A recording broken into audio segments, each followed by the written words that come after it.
Welcome to Dead Man Talking. I'm your host, Dead by Dalen. For the next few weeks, we will explore the mysterious, the unexplainable, and the downright frightening together. Don't Ever Take Your Eyes Off Your Children This Halloween by Michael Richardson. Dad, just a few more houses, please? Why did I say yes? I blame myself every day, but how could I not? If you saw his face, if you saw those big, beautiful brown eyes staring up at you, I don't see how you could refuse. My son, Daniel, dressed as Captain Jack Sparrow for the second year in a row, pulled and tugged at my hand until I relented. I agreed to just a few more houses, then we go home, okay? I was weak, spurned on by love. We had finished our third block of houses. His pillow sack was almost full of all sorts of candy, a fact I was reminded of every passing minute as I lugged it around on my back. He had one of those small plastic pumpkin carriers for the front doors, and he'd run back to me and dump the contents into the pillowcase.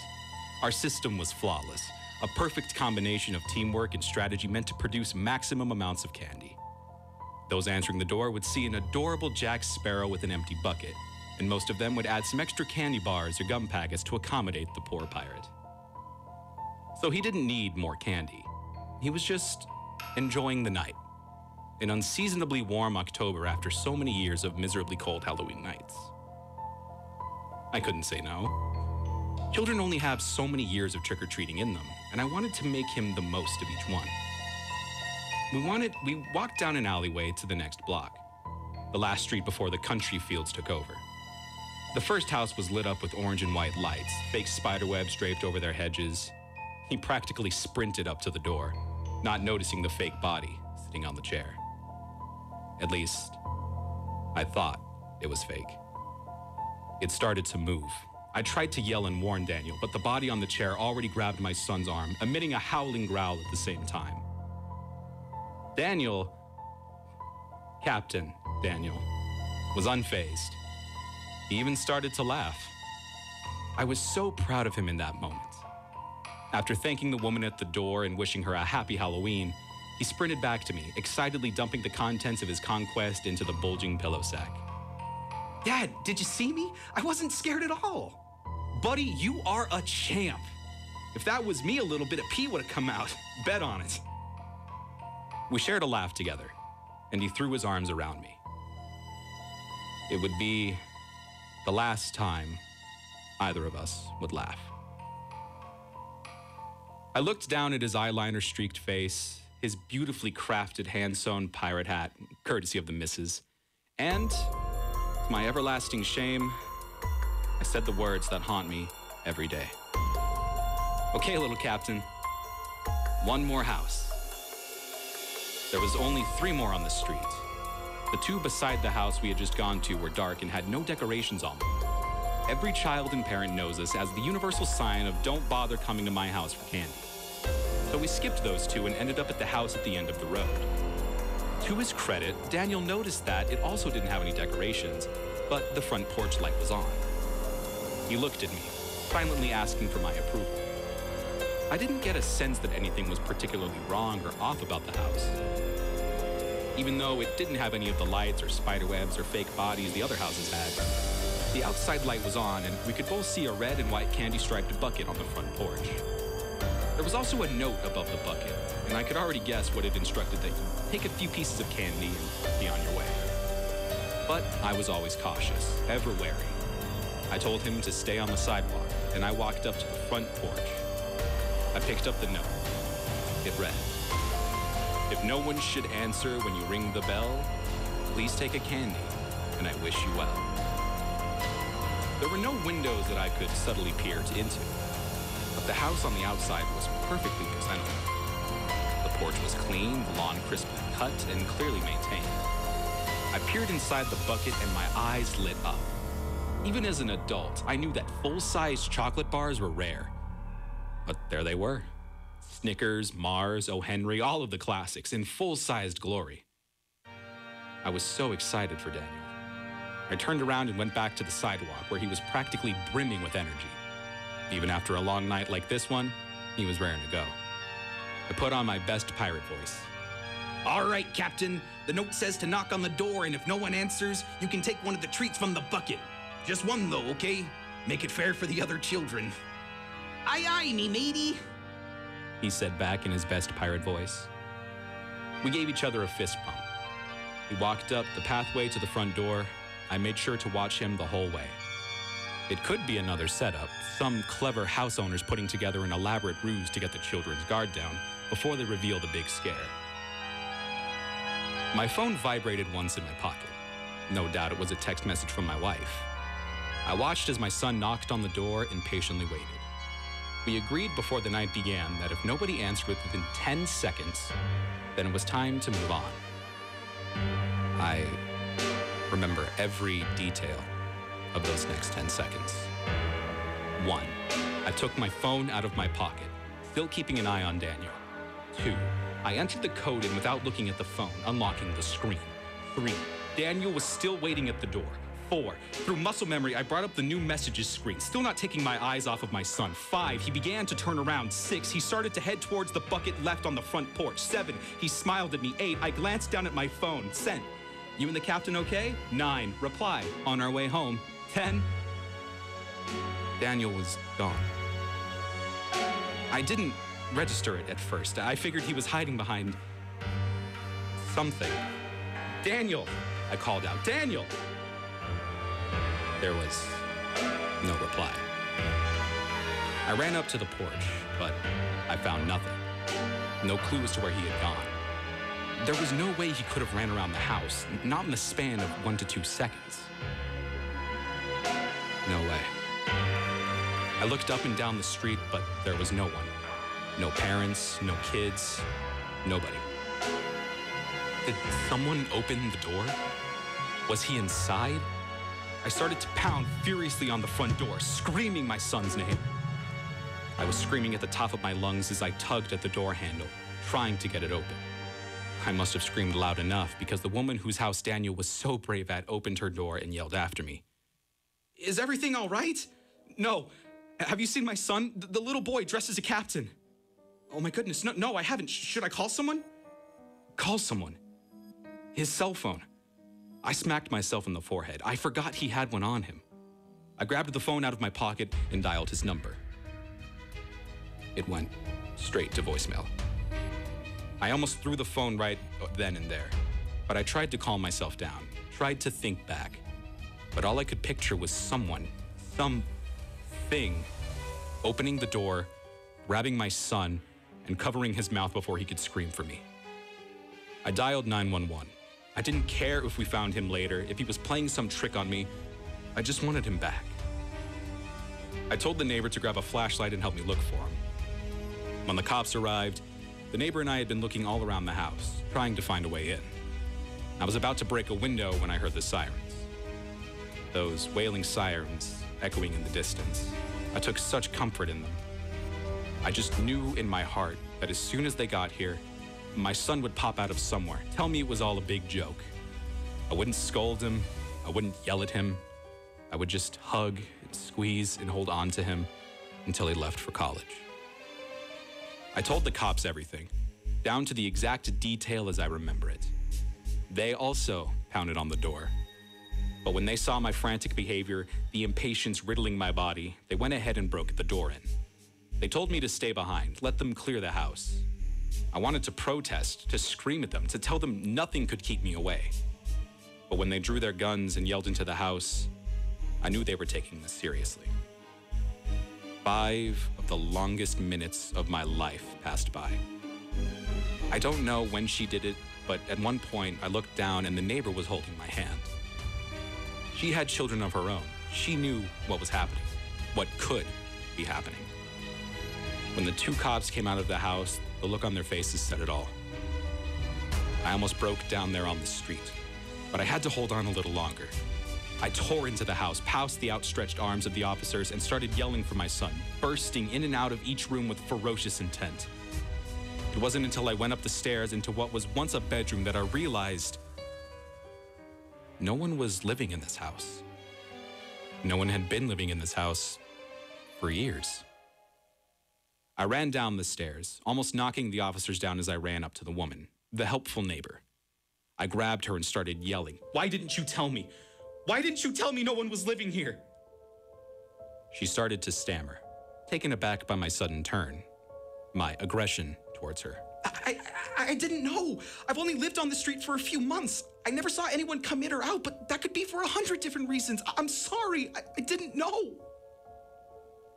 I stood there, on the street, breathing heavily, holding onto the shoulders of a woman I only met a few minutes before. The officers placed their hands on my arms, and I released her. I looked back at the house, that two-story monstrosity bathed in darkness, and I knew it. However impossible it was, I knew right there and then. Daniel wasn't coming back. Things for me were dark, really dark, for many months afterwards. I don't really remember all of the police searches, the news bulletins, the press conferences. I ignored the pitied looks of my friends, the suspicious glares of my neighbors. My wife and I, despite everything, remained strong together. Every night we told each other, no body, no death. In our hearts, Daniel was alive. The initial investigation of the house amounted to almost nothing. The previous owner had declared bankruptcy and abandoned the house. The bank hadn't been able to sell it to anyone, so it sat there collecting dust. No one could account for the maintained lawn out front, and the police never found any bucket full of chocolate bars or any note. I don't care what they say. I know what I saw. I know there were some on the police force that suspected me. I went through rigorous interrogations, but they came up with nothing, as I knew they would. I didn't blame them. If I had been in their position, I would have suspected me as well. After 3 months, all things concerning Daniel dissipated, except for in our household. We still put out flyers all over the surrounding neighborhoods every week. We still kept up to date with social media, pleading anybody and everybody to keep an eye out for our boy. I drained my accounts, hiring private detectives to look into the house, the neighborhood, anything that I thought could help. They all came up with nothing. No clues, no traces. Daniel had simply vanished. Every night I had the same nightmare. Someone knocks on the door to our house and I race down, hoping against all hope that it's Daniel. And every time I open the door, it is Daniel. And he's standing there in his Captain Jack uniform and his pumpkin candy carrier. I scream out in joy and grab a hold of him, except his flesh starts to melt and sift through my fingers. His body turns into sand, and suddenly, my son is a pile of dust and dirt on the carpet. Then I wake up. 2 weeks ago, I was on the couch in the afternoon staring at the ceiling when I heard a knock on the door. I got up slowly, thinking it was a reporter coming to do a follow-up, or some punk kid claiming to have seen my son, something that had happened all too often. I opened the door and nearly screamed. Not in joy, but in sheer terror. My son was standing there. Daniel. My wife came barreling down the stairs, and she screamed as well, but hers was all happiness. She pushed me out of the way and took Daniel up in her arms. I couldn't move. I kept waiting for his body to turn into mush, his ashes spilling through my wife's fingers. I kept waiting to wake up in my bed, sweating and crying. But that didn't happen. Against every single odd in the book, Daniel had been returned. Through all the crying and hugging and kissing, Daniel didn't say a word. He was just there. No expression on his face, nothing registering in his eyes. We put it down to shock. Clearly something had happened to him. As each day passed, not a single doctor or therapist or police officer could find anything physically wrong with him. Everything should be in working order, said one particularly pompous doctor after examining Daniel. I can't tell you where your son was or what happened to him, but whatever happened, nothing is wrong with him on the outside. Nothing was wrong with him on the outside? I nearly knocked out that smiling white coat right there and then. But I was so elated to have Daniel back that I shrugged it off, ignored it. Nothing mattered anymore. Daniel was home. Later that night, I was sitting at the dinner table after having tucked Daniel in when I came to the sudden realization that I wasn't exactly happy. I should have been.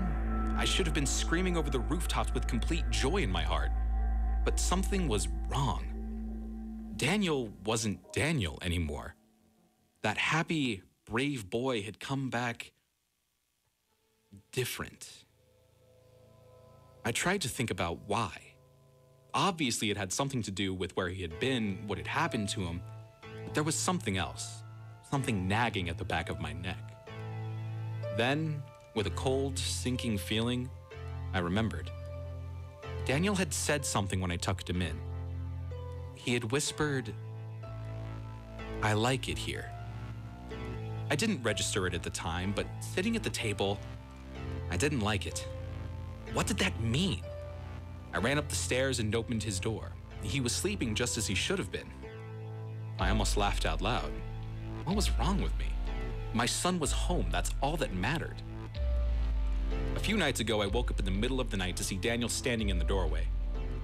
He wasn't moving. He was just standing there. I looked over to my wife, but she was sleeping. I turned back to Daniel. "Hey there, Captain. Are you okay?" He didn't say anything at first. He just looked at me and smiled. And for a second, my blood turned cold. My flesh raised.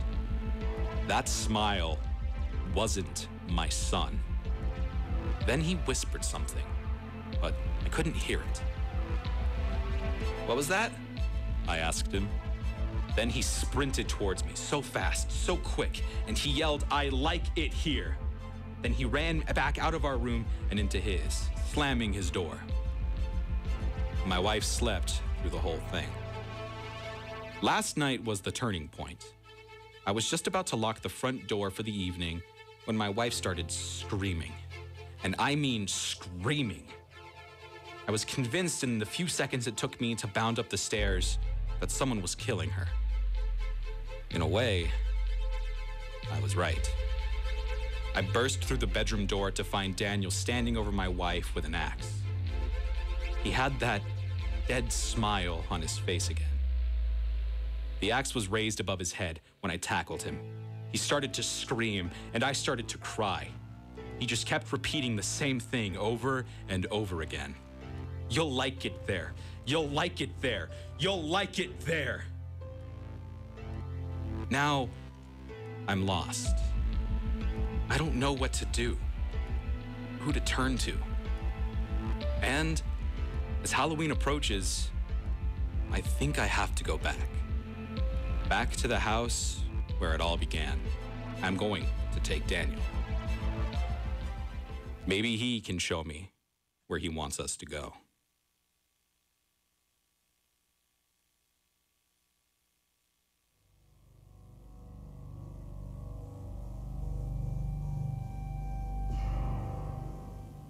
I was staying at a hotel in Chicago, Illinois during a business trip, and I was going to stay for the whole weekend. It was an older hotel, one that still used small keys rather than key cards to enter the rooms. I didn't mind. It seemed nice to get away from the onslaught of technology. When I checked into the hotel, it was packed full. A nasty storm had struck, stranding many tourists and canceling flights. No more rooms were available, and many people were being turned away because of the lack of vacancy. When I approached the front desk to check in, I noticed that all the keys for the rooms on the 8th floor were still on the wall. Not a single key was missing. It seemed odd that an entire floor would be vacant when so many people were all clambering to check in and get to their rooms. I could see the clerk was stressed out, and he was ready to just give up and go home, so I tried to lighten the mood. "Kinda weird, isn't it?" "What is?" the clerk asked. "How everyone on the 8th floor is missing." The clerk gave me an odd look, and his face paled. "What do you know about the 8th floor?" he replied in a serious tone. "What? Nothing," I answered honestly, a little embarrassed that my attempt to lighten the mood backfired. "I just noticed that all the keys for the 8th floor are still behind the desk." The clerk blushed a little and tried to laugh it off. "Oh, yes, I see now." He went back to checking me in and handed me the key to my room on the 9th floor. "Enjoy your stay." "I will. Thanks. I awkwardly accepted the key and grabbed my bag, heading for the elevator. Just like the lobby, the elevator was also packed. It was difficult to stand next to so many strangers so close by, let alone enter and exit the small car. I struggled to reach and press the button for the 9th floor, but I managed to see over the crowd of people and reach the button panel. It was then that I noticed that the buttons seemed to be missing a floor number. 8. Well, that's funny, I thought out loud. I wonder why there's no button for the 8th floor. But no one in the elevator reacted. They either didn't care or they were too preoccupied and didn't hear me. Once I finally got to my floor and checked into my room, I took a moment to relax and unwind on the bed. I had to give a presentation tomorrow and I needed to be alert. I decided to go to bed early that night and to practice my speech a few times to make sure I sounded confident. I took a shower, brushed my teeth, and stood in front of the bathroom mirror as I practiced my sales pitch a few times. A strange groaning sound from the room beneath me got my attention. It sounded like there was a man in pain or upset. I ignored it and continued to practice my speech. The groaning from the lower floor continued on, getting louder and louder by the minute. Angrily, I stomped on the floor as hard as I could and shouted out, "Hey buddy, are you okay?" There was no response. The groaning stopped. Satisfied that the man realized that he was making too much noise, I continued to practice my speech. Just as I finished the first half of my speech, the groaning began again. But this time, it was much louder and angry. If this was going to go on all night, there was no way I'd be prepared for my presentation tomorrow. I knocked on my neighbor's door and was greeted with a grumpy response from a young woman and her new husband. "Excuse me," I politely tried to engage in conversation. "Do you hear that noise in the room below us?" "No." The woman sounded more confused than grouchy now. "We haven't heard anything until you pounded on our door." "Oh, sorry." I apologized, once again feeling embarrassed. Must be the pipes of something then. I tried to think of a possible alternate explanation so I didn't seem like I was a crazy person. "Well, I'll call management then. Good night." The couple shut the door and locked it. I returned to my room where the groaning noise continued. I picked up the phone on the small table next to the bed and called the front desk to complain about the noise. When I mentioned that it seemed to be coming from the room beneath me, a room on the 8th floor, the woman who answered the phone suddenly got quiet. "Sir, there is no one checked in that room. It must be someone on the 9th floor." "No." I tried to sound confident. "It's not coming from the walls, it's coming from the floor." "Well..." The woman sounded rattled, and I could sense that she was trying to think of an explanation just to get me to hang up. "I'll call in the maintenance crew. It's probably a leaky pipe or a problem with the heating ducts." "Yeah, thanks." I hung up the phone, not believing her for an instant. The groaning was louder and angrier by the minute. I put my hands to my ears to try and block the sound, but it wasn't enough. I walked back into the bathroom and turned on the shower and the sink full blast, hoping the running water would drown the noise out, and it helped only a little bit. I sat on the bathroom floor, trying to think of a way to get some sleep, but I didn't have any other options. All the rooms were full. I couldn't request a new room, and there was no way another hotel would have vacancy during this storm. Suddenly, the pipes on the shower began rattling violently. The shaking was so strong that it caused the shower to sputter as it continued to run. The sound was like thunder inside the walls, and the thunder outside the hotel, as well as the pounding rain, sounded like there was a freight train barreling down the tracks right at me. I left my room, grabbing my key and my phone. I made my way to the elevator so I could lodge a complaint in the lobby. As soon as I stepped inside the elevator, I remembered that the 8th floor couldn't be accessed. The number was not an option. And I remembered that all the keys for the 8th floor were still behind the desk at the lobby. How could anyone check into a room on the 8th floor? Curious, I exited the elevator and made my way for the stairs. I walked down the stairwell from the 9th floor and directly onto the 7th. That's impossible, I told myself. I walked back up to the stairs and double-checked the floor numbers. Sure enough, just like the elevator, there was no number 8. I walked up and down the staircase a few times, trying to figure out what was going on, when I noticed a small imperfection in the wall next to the doorway that led onto the 7th floor. I checked and realized that it was a gap. The gap between a hidden door and its doorframe. Using my fingertips, I pried the door open and found a small staircase leading back up one flight, up to the otherwise non-existent 8th floor. It was dark and dusty, like no one had used this passageway in years. I used the screen on my phone to light my way as I made way through up the secret stairs. There was another door at the top of the stairs. It wasn't sealed away or hidden, it was easily accessible. The door was numbered 8. Opening the door, I found myself on the 8th floor and alone. I could just feel it. There was no one else on the floor with me. It was dark in the long hallway, not even the exit signs were lit up. I continued to use my phone as I walked down the hallway, checking each door as I passed. They were all locked. That is, except for one door. The unlocked door was for the room directly beneath me. I knocked once just to make sure no one was secretly checked into the room, but no one replied. I opened the door, still trying to figure out why this door was unlocked, and found myself standing in a room that mirrored my own perfectly. The lights didn't work. I tried the switch a few times, but there was no power on this floor. Hello? I called out into the room. Is anyone here? Still no response. I went over to the phone and picked it up, but the line was dead. The amount of dust and cobwebs told me that no one was in this room, and no one had been for quite some time, but I still felt compelled to look around. I opened the door to the bathroom and was taken aback by what I saw in the room. There was a bathtub in the room, unlike mine, which had a shower, and the tub was full of water. The water was at the top of the tub, threatening to spill over at any moment. I stepped closer, still using my phone to light my way, when I noticed a dark figure in the tub. It looked like a man. A dead man. Shining my phone over the tub, I stared down into the still water, as if in a trance, trying to look at the man's dead face. As my senses slowly came back to me, the man's eyes opened and he looked directly at me. I fell back on the floor, dropping my phone and losing my light. A splashing sound came from the tub and I could feel cold water spilling onto the floor, soaking into my clothes. The sound of a heavy, wet footstep exited the tub. The second footstep was all the motivation I needed to get up and run. I bolted from the room, not caring about my phone or who the man was, and ran down the hall back to the door from whence I entered. I ran down the stairs, all the way into the lobby, and didn't stop until I collided with the desk. Breathlessly, I tried to tell the clerk what I had seen and that we needed to call the police. The clerk, who looked scared, not so much because there was a dead body in the hotel, but more like he was afraid of getting fired, escorted me to the manager's office behind the desk. Sir, The clerk tried to sound calm and reassuring. what did you see exactly? I told him what I had seen and what I had heard. I showed him the wet spots on my clothes where the tub's water splashed on me. I didn't care if I got arrested for trespassing or for causing a disturbance. I had to tell someone what happened. The clerk listened intently to my story, not blinking, not looking away. When I finished, he got up and walked over to a large file cabinet. He opened an unmarked drawer and began thumbing through an extensive collection of files.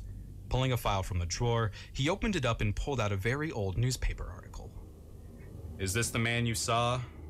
He asked as he handed me the article. I looked at the clipping and felt my stomach drop. It was him. That was the man. The clerk sat down across from me and smiled a little. You're not the first to see him. That was not the reaction I was expecting. Read the article. It should help clear things up. The article told the story of a man who had gone away on business and returned home to discover that his pregnant wife had been cheating on him and that the baby wasn't his. Heartbroken and betrayed, the man checked himself into the hotel and never left his room. He was heard crying and wailing in heartbreak for 3 days before he finally stopped. When the maid entered his room to clean, she found his body in the bathtub. He had taken his own life, drowning himself after ingesting many sleeping pills. Is this why you don't let anyone check in on the 8th floor? Because of him? I asked, feeling more at ease knowing that I wasn't crazy. No, the clerk admitted. He's only one of the reasons we don't let anyone check in on the 8th floor. What? What do you mean? The clerk just smiled again. You see that filing cabinet? Yeah? And that unmarked drawer on the bottom? Yeah? I answered again. What of it? That drawer contains every reason we don't let anyone check in on the 8th floor. Ever since this hotel opened in 1873, we've had people die in very unusual ways. Always on the 8th floor. Well, that's strange. I commented, feeling a little queasy. What's stranger is the fact that no two deaths were the same, and no two deaths ever took place in the same room. Each room on the 8th floor has housed a tragic death, and each room has been reportedly haunted by the dead. That sent a shiver up my spine. What? How? Are you telling me that the 8th floor is cursed? Anyone who checks into a room is gonna die or be haunted? The clerk bowed his head. It's not just the rooms that have seen death. Maintenance workers have died attempting simple repairs. One man was electrocuted trying to fix the lights. Another fell down the elevator shaft to his death. A maid was found dead, hanging by her neck at the end of the hallway. I sat in transfixed fear at the story the clerk had just told me, and I didn't want to believe it. But shouldn't we call the police? I saw a body. Everyone does, the clerk explained. Even the police have seen the bodies, but never have been able to explain the situations. I didn't know what to do. It was late, I was exhausted, and I didn't want to cause any more disturbances. Reluctantly, I returned to my room. I took the elevator and held my breath as the car passed by the sealed-off 8th floor. As I approached my room, I saw something on the wet floor outside my door. It was my phone.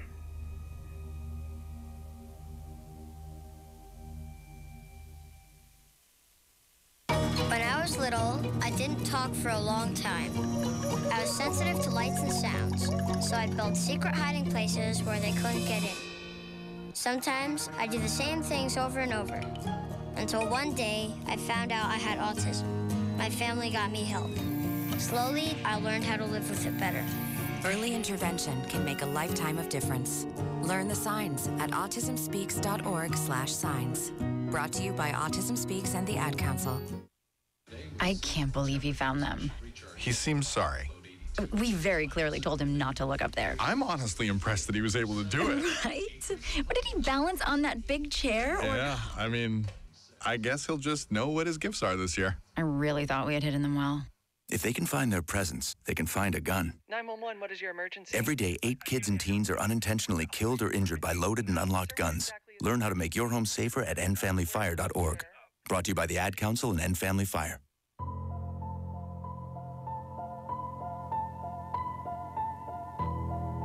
Welcome back to Dead Man Talking. I'm your host, Dead by Dalen. The story you just heard was The 8th Floor by Wayward Wanderer. We'll now be closing out the second half of this show with a 30-minute story entitled The Halloween Mask by Craig Groshek and Blair Daniels. Ding! I jolted awake. My phone lit up on the nightstand. It showed one new notification. Motion detected at your doorstep, 3:17 a.m. My heart pounded as my finger slipped across the screen. I clicked on the security camera video feed. A man stood on my doorstep. He stayed so still, I would have thought it was a photograph, if not for the bugs fluttering by every few seconds. His body melted into the shadows around him, but his face shone brightly. Or, not his face, a white mask. It was covered in blood. He stared straight at the camera, completely still, mouth twisted into a grin. It all started when I ordered the Halloween mask. Alicia and I decided to host the neighborhood Halloween party this year. I'd shelled out hundreds of dollars on plastic skulls, purple streamers, and even one of those candy bowls with the animatronic hand in the middle. We still need to decide what to dress up as, my wife said, as she neatly stacked the boxes in the corner. I was thinking maybe Morticia and Gomez. No, that's cliche. Alicia rolled her eyes. So what if it's cliche? It's just a neighborhood party. It has to be perfect. Well, whatever it is, you better decide soon. The party's next weekend. I scrolled through costumes online, looking for something terrifying. Something our neighbors would remember for years to come. Last year, the party was hosted by my rival neighbor, David Chandler. Ugh. Perfectly handsome BMW driving David. My very own Ned Flanders, one-upping me on everything from lawn care to job promotions. Last year, he threw an incredible party, dressed as the clown from It. He even jump-scared half the guests at various points through the evening.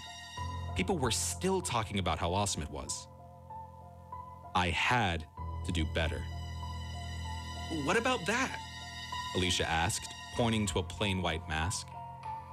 It looked similar to a Michael Myers mask. White plastic forming the shape of a man's face with cutouts for the eyes and the mouth. You could make it your own. Add blood or stitches or something. True. I clicked it, and Google took me to some costume website I'd never heard of before. I added it to my cart, and after scouring the web for some promo codes, I didn't have much money left after all I'd spent on decorations, found a sketchy-looking website with what appeared to be a legitimate promo URL displayed, with the offer code worked into it. Without thinking, I clicked it. As soon as I did so, I was redirected somewhere that was definitely not the website displayed in the URL. Come on, I thought. I should have copied and pasted the link instead of clicking it directly. As I pondered how many viruses I'd just been infected with, and before I could do anything else, a strange message popped up, taking up my entire screen. Code input successfully. Select your scare. With 3 options, with various characters as the solution. What is this? I muttered. I tried to just click away from the dialog box, but it wouldn't disappear. Finally, against my better judgment, I clicked the first option, just to make it go away.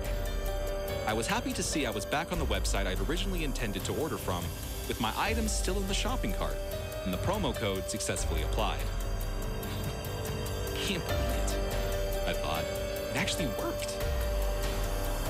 With that important Halloween-related task checked off my list, but many things left to take care of, I went on with my day and quickly forgot all about the strange pop-up and eagerly awaited my new mask. A few days later, I got an email telling me the package had arrived, October 29th, 2 days before the party. But when I got home, I found an empty doorstep. "You didn't see a package?" I asked Alicia. "Didn't you get the notification?" she asked, pinning up purple and orange streamers. "We were the victim of a porch pirate." She pulled out her phone and handed it to me. "Check it out." We have one of those security cameras by the door, mostly to avoid Bob, our resident traveling salesman, who seems to be selling something new every week. Whenever motion is detected, it pings our phones. Today, I'd been swamped at work and hadn't had a chance to look at it. I pressed play. I saw our doorstep, and the brown cardboard box sitting on the doorstep. Behind it on the sidewalk was a figure in black. I watched as the man approached. He walked up my sidewalk with confidence, as if he lived there. As soon as he got close enough for me to see his face, he tilted his pale head down. Then, he stepped onto the porch and, face still hidden, grabbed the package. He walked back down the sidewalk and disappeared. Why would he steal a package of Halloween costumes? Because your costume was just so amazing, he wanted it for himself, Alicia joked, as she lined up bags of candy. It wasn't amazing yet, it was just the mask. I walked over to the table and helped her set up the candy. So, we have 2 days, right? What else needs to be done? Well, we need to get new costumes, and I was thinking Morticia and Gomez. I sighed. Fine, we'll do it. I thought that would be the end of it. Some guy stole the package, and that was it. We'd never see the mask again. I was sorely mistaken. As I sat at the table a few hours later, dumping candy into decorative bowls, a flash of motion caught my eye. I looked up and saw someone walking in our backyard, at the edge of the woods. They were dressed entirely in black, walking along the perimeter of the forest. In the dusk light, it was hard to pick out any details about them, like their gender or their face. The only thing I could see was what they walked with, slow, deliberate movements. And it looked like they were wearing a white mask. I heard Alicia's footsteps behind me and motioned her over. Alicia, look, there's someone in our backyard. What? Seriously? She joined me at the window, But by the time she did, the person had already disappeared into the forest. "I'm going up to bed," Alicia said. "We can finish this tomorrow." I followed her up. Minutes after my head hit the pillow, I fell into a deep sleep. Until I woke up an hour later. I looked at the clock, 1:34 a.m. I pulled myself out of bed and trudged over to the bathroom, eyes blurred with sleep. The moonlight shone in from the window. I walked over to it as if drawn by the light and peered into the backyard below. I froze. At the edge of the backyard was a figure, dressed in all black, wearing a white mask, facing our house, standing still as a statue. My heart pounded. I reached for my phone, then I remembered it was still on the nightstand. I raced over and grabbed it, then looked back out the window. He was gone. The next day, in the flurry of getting ready for the party, I forgot about what I had seen the night before. Around 6 p.m., I headed out to the party store to pick up some last-minute things. There, I received a text from Alicia. That was odd in and of itself. I knew she had an important call with a client that evening. Confused, I opened the text. What it said made no sense. "I'm glad you found your mask, but can you please stop? I'm on the phone with Evelyn." I quickly texted back. "Stop what?" She replied, "Stop tapping on the window. It's super annoying." I stared at my phone, panic seeping in. Then my fingers raced across the keyboard as I typed, "I'm not at home, I'm at the party store." She didn't reply. I grabbed my stuff and ran out to the car, phone pressed against my ear. I breathed a sigh of relief when she answered. "Ben? I told you I'm on the phone." "Alicia, I'm not home. Whoever you're seeing out there isn't me. You need to call the police right now." Memories of the figure I'd seen the night before rushed back to me, and I shuddered. "But call the police!" I yelled. When I arrived home, the police were already there. Red and blue lights flashing in the darkness of our driveway.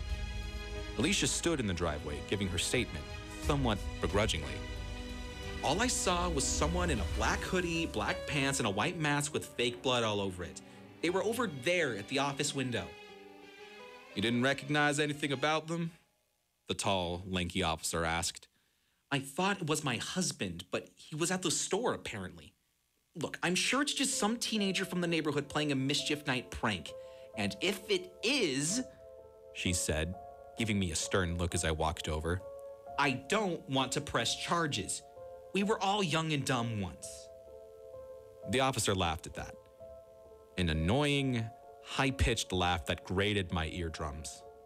"We'll take a look around and follow up with you, Mrs. Breslaw," he said. "Thank you." Alicia turned to me, arms crossed, lips pressed into a line. "Great. You just wasted 20 minutes of my time. Evelyn is so mad that I cut the call short." "There was some creep tapping on your window," I shouted back. "What, you just want to ignore it?" "Obviously just some teenager. I mean, come on, it's mischief night. I'm just happy it was that and not getting TP'd. That takes forever to clean up." "Okay, fine." I hurried past her and set my supplies on the table. Then I set to work ripping open packs of plastic spiders and bats. They fell onto the table with loud, gross plops. "I'm going upstairs," Alicia said curtly, leaving me to prepare for the party on my own. Ding! Motion detected at your doorstep, 3:17 a.m. The notification came through on my phone, loud and clear. I tapped on the video feed, half asleep. A man stood on my doorstep. He wore all black. Covering his face was a white mask I ordered, covered in something dark. I jumped out of bed. "Alicia!" I whispered, shaking her awake. "Alicia, he's back!" "What?" she murmured. The man in the mask, he's back. He's standing on our porch right now. And is he TPing the trees?" "No." "Then let me sleep," she groaned, rolling over and throwing her covers over her head. I know lots of crazy things happen on Mischief Night, but this crossed a line, a big line. A man standing on my porch in the middle of the night wearing the mask I'd ordered? Probably the same man who'd stolen the mask in the first place, right off my doorstep. This was too far. I crept out of the room and peered down into the foyer. Through the glass doors, I saw him. He stood under the porch light, blurred and distorted through the glass, but I could still make out the white mask, stained red with blood. Should I call the police? Alicia would be mad at me, but screw it. This was too far. My fingers slipped over the screen. There's a man standing on my porch in a mask, I said, my words coming out as jumbled strings of syllables.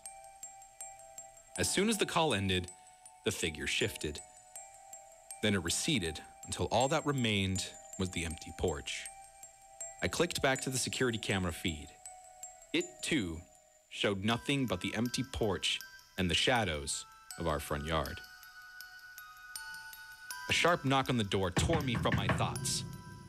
I looked down to see two figures distorted through the glass. Two figures wearing blue uniforms. I let the police in and explained everything. I even showed them the security footage. They scoured the backyard, but they didn't find anyone. When they finally left, I retreated back into the bedroom. Alicia, thankfully, somehow slept through it all. I locked the door and dragged a dresser over it for good measure. Then I collapsed onto the bed. I didn't fall asleep until the sky brightened with dawn and the birds began to sing. Aren't you excited for the party? I stared out the window like a soulless zombie. I'd slept all of 3 hours, and the fatigue felt like a train driving over me again and again. But I couldn't nap. There was so much to do. Spider cupcakes and monster fingers to bake, decorations to hang, candy bowls to put out. Will you hang these streamers in the office? Alicia asked, handing me a tangled mess of black, orange, and purple. But no one will be going in there. She quirked an eyebrow at me. You told me you wanted this to be the best party ever. That you wanted every single room decorated just in case. Okay, I said, forcing myself out of the chair. I took the streamers from her and entered the office. There, on the desk, was the mask. Mouth twisted into a smile, gaping holes for eyes, dark red splattered across the plastic. Alicia! I shouted. She rushed into the room. Where'd you get this mask? I stuttered, breathless. It was on our doorstep this morning. Relief flooded through me. He wasn't in the house. It was just on the doorstep. My entire body shook as I fell into the chair. Why don't you rest a bit before the party starts? Alicia said, laying a hand on my shoulder. I'll call you when everyone's here. I nodded. Alicia thought I was overreacting. Maybe she was right. Maybe I was letting a mischief night prank by some dumb teenager mess with my head. I lay down on the bed, ignoring the dings of my phone on the nightstand, and closed my eyes. It seemed like only seconds passed before Alicia was back in the room, asking me to come downstairs. Everyone's here, she said, and they want to see you. I followed her down the stairs and froze. Every single person in the room wore the mask. Black clothes with that white mask over their faces, covered in splatters of blood, gaping eye holes, a twisted mouth. I felt dizzy. The room pitched before me, and I grabbed the banister for balance. Ben, are you okay? I swayed, trying to steady myself. Why are they all wearing that? They said you asked them to. What? You didn't? No, I said, as the crowd blurred before me. They said you left the masks with a note saying they should wear them to the party. A lot of people canceled because of it, families with kids mostly. She turned to me. You really didn't do it? Why would I?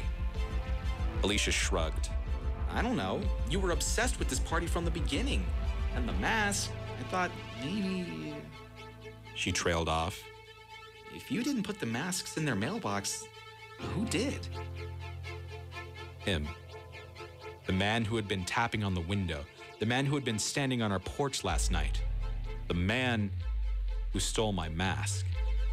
As my mind swirled with questions, who he was, why he'd do this, a memory popped into my head. The promo code and the select your scare message. Had I somehow chosen this?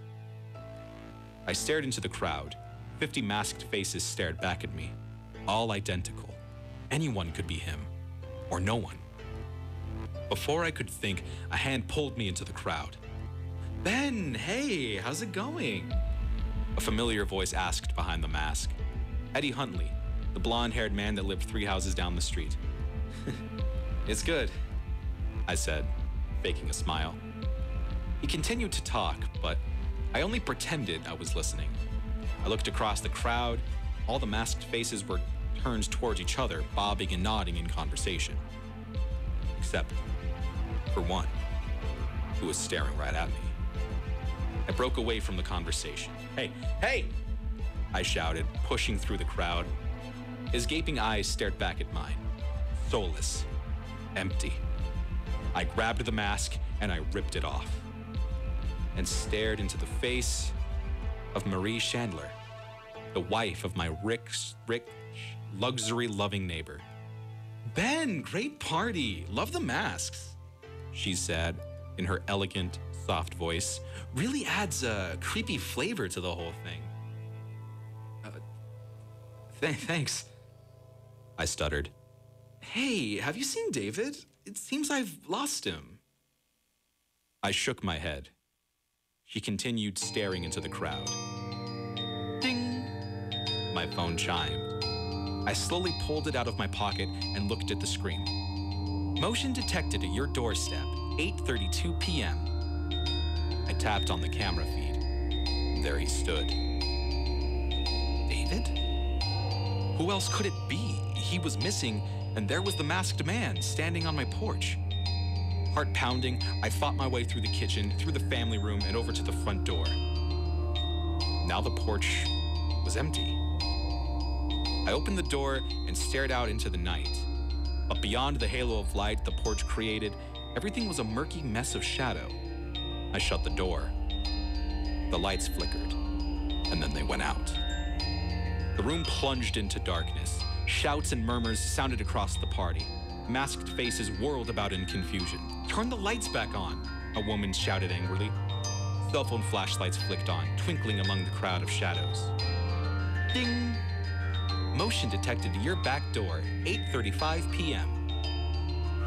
I stared at my phone in horror as I heard the back door creak open, followed by heavy footsteps.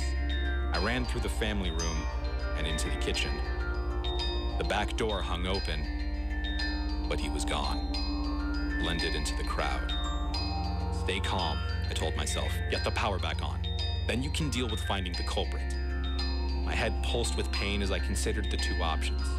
Either someone flipped the master breaker, or someone cut the power lines. I decided to check the master breaker first. Alicia, I said, fumbling my way into the darkness towards her. Thank goodness she wasn't wearing a mask like the rest of them. Keep everyone calm, okay? I'm going to check the breakers in the basement. Okay, she said, biting her lip. You think maybe the fog machine was drawing too much power? Yeah. No need to get her worried. Using my cell phone as a flashlight, I stumbled to the basement door. I opened it. The stairs loomed before me, stretching into the pitch black below. A shudder ran through me. Maybe it was just the fog machine, I muttered to myself, descending the steps one by one. We had a menagerie of Halloween decorations out on the lawn, and it was possible that they blew a fuse. Then why would the whole house be without power? I forced the question out of my head and continued down the stairs. I made my way to the breaker box, my footsteps clicking against the cement. The master breaker was flipped. Someone intentionally walked into the basement and flipped the switch. My heart pounded in my chest. My hand shook as I reached out and flipped the switch back. The lights flickered to life, including the light bulb above my head. For a second, silence. Then someone grabbed me roughly from behind. I whipped around, thrashing against strong arms. A white mask stared back at me, smeared with blood, gaping, empty eye sockets. I tore away and jumped back. My body collided with my workbench. My eyes scanned it. There was my hammer, lying on the wood. I grabbed it. The figure jumped forward. Laughter echoed from behind the mask, along with a voice. "I got you this time!" I lifted the hammer and smashed it into his skull. The man immediately crumpled. He fell onto the floor, head smacking against the tile. I crouched over him, then I reached over and pulled the mask off. It was David. Footsteps sounded behind me, then shouts, then screams. "Call 911," someone cried. But David was perfectly still. The police carried him out in a body bag. The guests were gone. The masks were strewn across the floor, the couch, every room of the house. A few were completely crushed, stepping on in the chaos. The back door still hung open, letting in gusts of cold October air. I didn't sleep a wink that night. The image of David's face burned into my mind. I'd heard his wife explain to the police, in broken sobs, that he'd been planning on some sort of a prank on me at the party. He hadn't visited the house or stalked Alicia.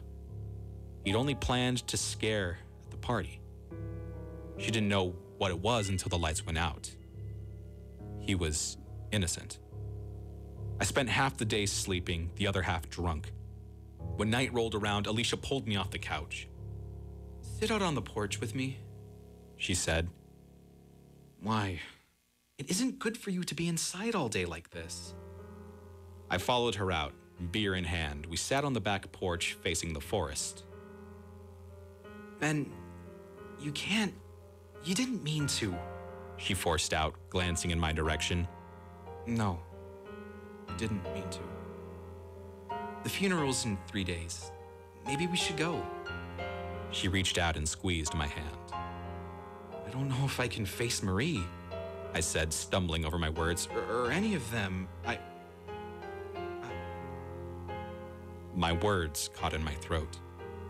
There, on the edge of the tree line, stood a familiar figure, dressed in all black, wearing a white mask splattered with blood. I stood up.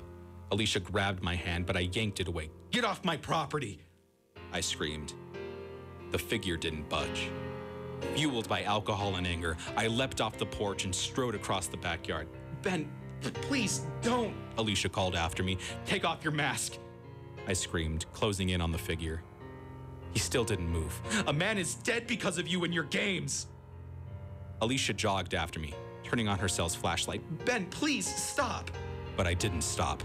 I didn't stop until I was inches from his face, until I could smell his sordid breath in the air. "Take off your mask," I growled. "I want to see who you are before I smash your stupid little head." He just stared at me with those gaping eye sockets, plastic mouth twisted into a smile. "Oh, you don't believe me? You should. I killed someone last night, smashed his head right in. I'm a murderer now, you hear that?" I leaned in, my face inches from his. "I killed someone because of you, and I'll kill you too if you don't take that mask off." He didn't move. "Fine," I shouted, spittle flying from my mouth. "I'll take it off myself then." I reached up, grabbed at his jawline, pulled. It didn't come off. I stumbled forward, grabbed harder, pulled harder. No. I took a step back, my heart pounding. It wasn't a mask. I watched in horror as his mirthful grin contorted into an angry scowl. "Run!" I screamed, taking off across the grass. Alicia followed, screaming her lungs out. I whipped around to see the figure chasing us full speed across the lawn. I ran as fast as I could. I didn't stop until I was inside the house, closing the door. That's when I realized Alicia had stopped screaming. The backyard was empty. Both of them were gone without a trace, except for Alicia's phone in the grass. The flashlight shined up towards the sky, shimmering and sparkling in the shadows. I haven't seen Alicia since that night. It's been a week. I didn't attend David's funeral, though I suppose I am now in the same boat as Marie Chandler. Her husband is gone, so is my wife. The police suspect that I killed David on purpose. After all, our playful little rivalry was well known among neighbors. They also believe I had something to do with Alicia's disappearance. And to fill in a motive for me, rumors are flying that Alicia and David were having an affair. I've been advised not to leave town.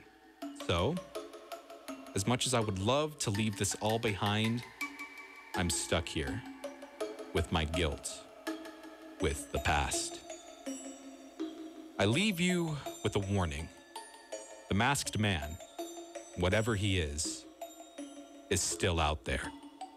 And so, I beg you, don't trust anyone who wears a mask, who hides their face behind a grotesque facade of plastic. Because it might not be a mask, after all.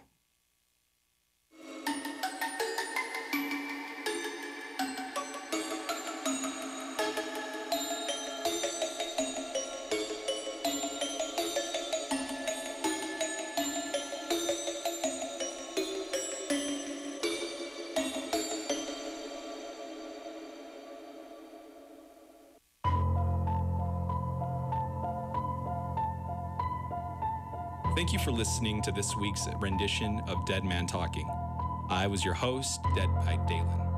For more information on this show and many others on KMSA, go to www.KMSA913fm.com, or to find all the full credits, links, and other things relating to this show, go to www.Dolan.com/deadmantalking. That's www.DEWLAN.com/deadmantalking. And until next week, sweet dreams.